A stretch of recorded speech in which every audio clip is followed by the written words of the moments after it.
Hi friends, welcome back or welcome if you are new and welcome to my favorite video to film ever. This is my TBR jar picks my May reads. I have loaded up my cart with some books that I'm really excited to read this summer, so we should just get straight into it. I'm gonna be picking out 8 prompts as always and try my best to read these. Whatever books I don't finish before the month is over, I will be making a reading vlog. So it is a way for me to be held accountable at picking so many books every month. So let's go straight to picking for our first prompt. In my new apartment, by the way, welcome. Let's us go for this one.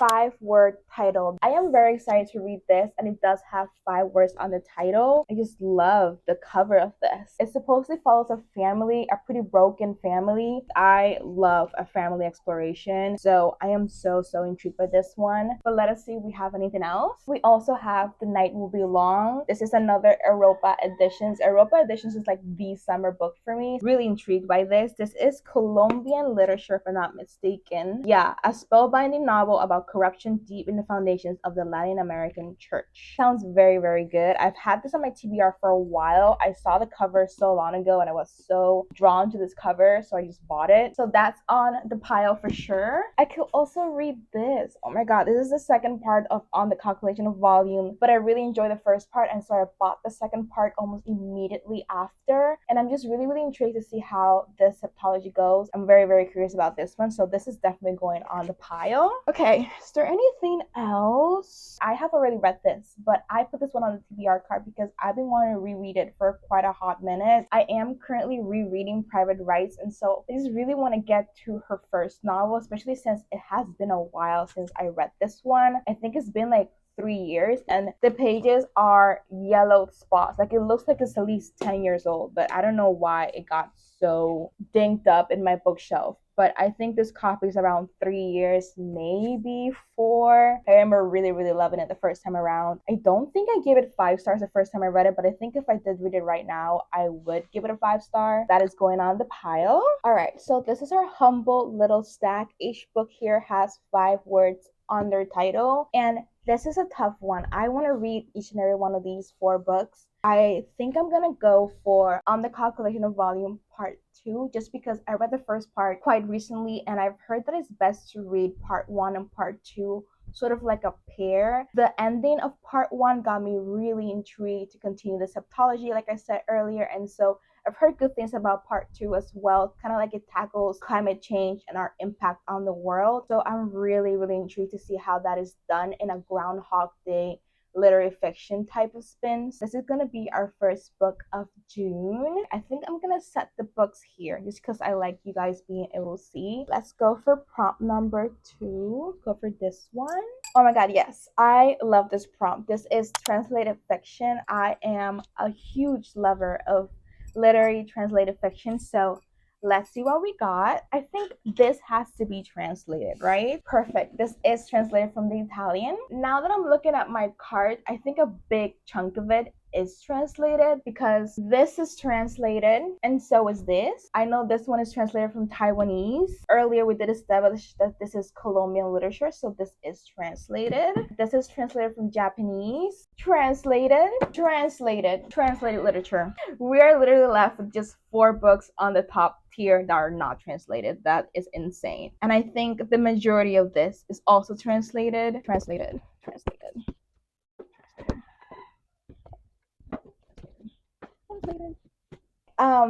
Do you guys think I like translated fiction? I don't know. I think I could do better. We got a lot of options. Oh my god, this is gonna be the hardest thing in the world. Damn, there's like 10 books in here that I want to read. I don't really want to read this one right now, so it's going back in the cart. This is gonna be a reread for me, and I've been really eager to reread it. I read this for the first time like 2 years ago, and it stayed with me for a while. This one I think I can hold off maybe until fall because it does give me dark academia vibes, but with a queer twist to it. This one, however, gives me summer vibes. I know that if I do a summer TBR, this one will be in it. So this one is in the running. I'm gonna read this one quite soon anyway, so I think I can skip it. not ready for any of these right now. Oh, I really want to read this. I'm gonna put this one in the running. Oh, this one is perfect for summer. This is Three Summers, and yeah, it's going in the running. This is a friend's favorite book, but I'm not really in the mood for this right now. This one could be in the running, but I'm scared because it's so big. So no, not really feeling either of these three right now, so I'm gonna eliminate them. I am, however, really feeling this book. So now we got a smaller stack. This is doable. This is doable. Okay. Oh my god. I'm taking this very, very seriously, guys. Like, this is a life or death situation for me. Okay, I made up my mind. I am gonna go for The House on Via Gemito. I'm just so intrigued by this novel right now, and I bought it quite recently, so I think I'll feel really accomplished if I do knock off a book that I recently bought when I'm not supposed to be buying books. The blurb right now is giving me huge Elena Ferrante vibes. It says, told against the backdrop of Naples in 1960s, a city that itself becomes a vivid character in this lush, atmospheric novel. Elena Ferrante, The House on Via Gemito is a masterpiece of Italian fiction, one that is steeped in Neapolitan lore. I'm gonna go for this one. Okay, so the third prompt is gonna be, oh my god, there's like so many in my hand. This one, a TBR veteran, 2 or 3 years. Do I have a book that's been here 2 or 3 years? The two oldest books on my TBR are these two, and this one doesn't really count because I have read it, but I do want to reread it, and it's one of my oldest books. This one, however, I think has been on my TBR for maybe a year and a half, maybe close to 2 years. I'm not sure when I bought this. I only know that it was part of my 24 for 2024 list, and I never got around to it. And so I think I bought this circa 2023. So I could go for this one based on that. And I am really intrigued by this. This is written by Catherine Lacey, and I really do like Catherine Lacey's work. I, however, haven't found the 5-star from her. I do like her work, but sometimes I feel like it falls just a little bit flat, like it lacks a little something for me, but I still really like her ideas and the themes that she explores, and I like her writing, so I think this one could be a really good pick. What is this one about? I don't even remember. Without telling her family, Illyria takes a one-way flight to New Zealand, abruptly leaving her stable but unfulfilling life in Manhattan. As her husband scrambles to figure out what happened to her, Illyria hurtles into the unknown, testing fate by hitchhiking, tacitly being swept into the lives of strangers, and sleeping in fields, forests, and public parks. Her perilous and often surreal encounters with the people and wildlife of New Zealand propel Illyria deeper into her deteriorating mind. Haunted by her sister's death and consumed by her inner violence, her growing rage remains so expertly concealed that those who meet her sense nothing unwell. It is time for me to read this. This is the only Catherine Lacey in my TBR that I haven't read yet. Okay, this is gonna be our fourth pick, and we're gonna go for With All the Letters of My Name. So my name is Mali, and so there's an M-A-L-I. I think the letter M is going to be the hardest letter to find because it is a consonant, but the vowel should be quite easy. Okay, a book with a letter M. The alternatives? No, there's no M in here. Okay, this was so close. There's a letter M in here, there's a letter I, and there's the A letter, but there's no letter L. This only has the letter M, but no any other letter. So, oh, I think we got a hit. M-A-L-I. We got a hit. We got Family Lexicon by Natalia Ginsburg. And you know what? I'm gonna quit searching. I really want to read Natalia Ginsburg this summer, especially Family Lexicon, because like I said earlier, I love a book on family dynamic, and I think this is kind of like out of fiction as well, so I'm really, really intrigued by that. Oh my god, wait, I just realized that this is another book on an Italian family, much like on The House on Via Gemito. You know what? Fuck it. This is an Italian summer. I'm manifesting an Italian summer. 2025, I'm gonna be in Italy somehow. Do I have any plans on going to Italy? No, but I'm going there with my books. Fifth prompt is gonna be, oh, this one. A book with a subject you love reading about. I love reading about family dynamics. I love reading LGBTQ fiction as well. I like reading about sister or girlhood dynamics. And I know there's definitely more, but those are some of the tropes that are coming to mind right now. So Let's have a look at my TBR card, see what we got. This one could be in the running because this is a literary dystopian and I love literary dystopians, and this is queer as well. This one seems like it's about girlhood and sisterhood because it says Three Summers is the story of three sisters growing up in the countryside near Athens before the Second World War. I could go for this one. This is queer fiction. And I actually do find themes of water really, really engaging and very, very cool and kind of creepy. Like anything about the ocean,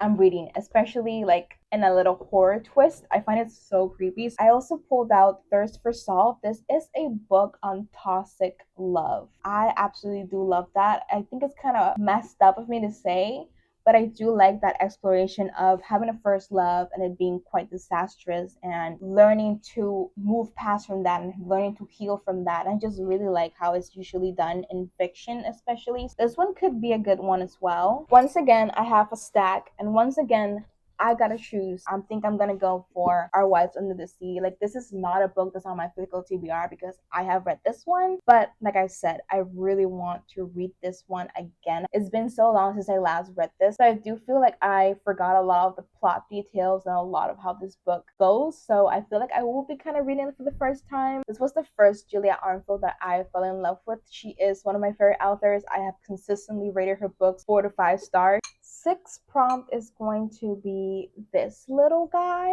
One word title. I don't know if to be happy or not that I got a plethora of options, but at the same time, I am tired of choosing. This is why I have a TBR game, because I don't want to choose. I want my TBR prompts to clearly tell me what to read. But here we are again with another stack. Immediately, it's not gonna go on the running because this is gonna be another reread. I'm not gonna add 2 rereads in 1 month. For this one, I'm gonna read it quite soon in Spanish, so I'm not gonna add this one either. So that means we got these 2 books to choose from, and this is an art copy. This is from last year's summer, June 25 of 2024. This actually sounds really good to me right now. So this is like an apocalyptic novel on climate change. So like the world is turning to ice basically. Like apparently there's no more heat. I don't know what happened to the sun. This was actually published in 1960. So very cool to see how they envisioned climate change back then versus how it is now.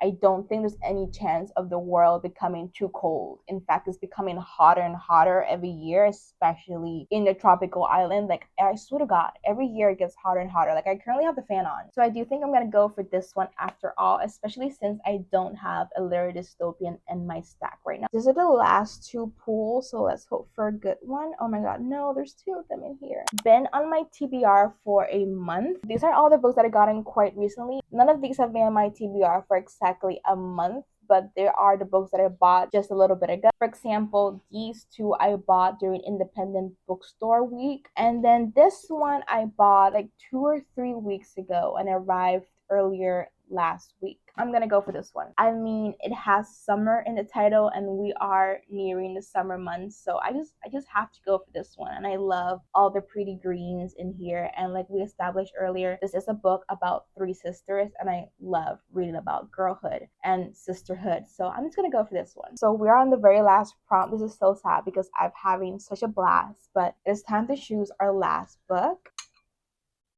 This one, book with art on the cover. Oh my God, I'm just remembering the last time I had that prompt and I started overthinking it. So we're just gonna go for anything that looks artsy, like a painting, like a drawing, or anything like that. Okay, this one, this also looks like a painting, kind of like legs. It's creepy. This one also gives me painting vibes. This one's stunning, actually. Okay, once again, we got a couple of options. I am immediately not gonna go for these 2 just because I'm not really in the mood for NYRB right now, which is so out of character for me, but I just want to save these. I want to save these for a future date. Now, these 2 I've been eyeing for a hot minute. This one sounds really fun, light, and airy. This one's more contemporary fiction than anything, which I haven't read in a long time, and this does feature a queer protagonist. She's bisexual, and that's really exciting because I haven't really seen much bisexual rap in book. But then you have The Echoes, which is about a guy who dies and then he begins haunting his girlfriend's apartment that he shared just up till his death, and it is in ghost mode that he finally begins to understand his girlfriend. It does sound very intriguing. However, I've seen some controversy around this book after I bought it, something about erasing native tribes from Australia. So I'm not even sure that I want to platform this. I don't know. That is something to consider about The Echoes. So I think right now Old Enough sounds pretty good. I think a light and airy read is just absolutely perfect for some, and I'm sure it does has its own problems to explore, its own conflicts, but I do think it'll be written a lot more lighthearted tone. So I think it'll be absolutely perfect as sort of like a break from my usual reads. So I think it'll be quite fun, and I've been having so much inspo on making a cute little cocktail like this one. So we're gonna go for Old Enough. Okay guys, so this is our stack for June. I am so excited for these books. If this stack doesn't scream summer with all the blue and green hues, I don't know what is. I will be reading these throughout the month of June. However, whatever book I don't get to by the end of the month, I will be making a reading challenge vlog, which I try to read them in either a week, a couple days, or a couple of hours. If you are curious about any of my thoughts on these books, stay tuned for the end of the month. I'm really, really excited for the summer. Let me know what you guys are going to be reading in June. Thank you guys so much for being here, and I will see you guys very, very soon.